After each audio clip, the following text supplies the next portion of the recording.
Today, I'll show you how to make sure your page numbers always appear on top of your content in Adobe InDesign so they don't accidentally get hidden behind photos, shapes, or other design elements. To start, you'll want to open the Pages panel. If you don't see it on your screen, go up to the top menu bar, choose Window, and then select Pages. The Pages panel is where you can see all of the pages in your document, as well as your master pages. Master pages are like templates that control repeating elements such as headers, footers, and of course, page numbers. In the Pages panel, look for the master page that contains your page number. Some documents use a single master page, often labeled with a letter like A, while others might use several different masters. Double-click on the master page that has your page number marker. This will open that master so you can edit it directly instead of editing an individual document page.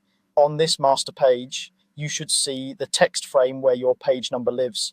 Usually this page number was originally inserted by going to the Type menu, then insert special character, then markers, and choosing current page number. That special character automatically updates to the correct page number on every page that uses this master. You don't need to change the marker itself. We're just going to adjust how it sits in the stacking order.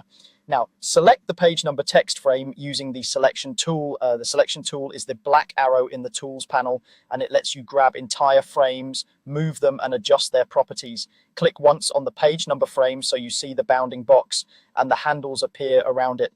Make sure you are clicking the frame, not just the text cursor inside it. With that frame selected, go to the Object menu at the top of the screen, then hover over Arrange and choose Bring to Front. What this does is move that text frame to the very top of the stacking order on the master page. InDesign treats every item on the page as if it's in a stack. Some objects are in front and some are behind.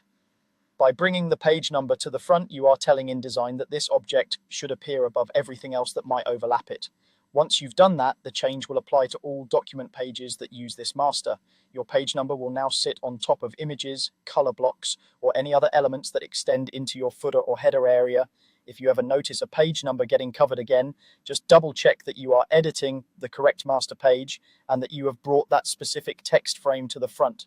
That's all there is to it. By opening the Pages panel, jumping into the appropriate master page, selecting the page number text frame and using Bring to Front, you can quickly ensure your page numbers are always clearly visible across your entire InDesign document.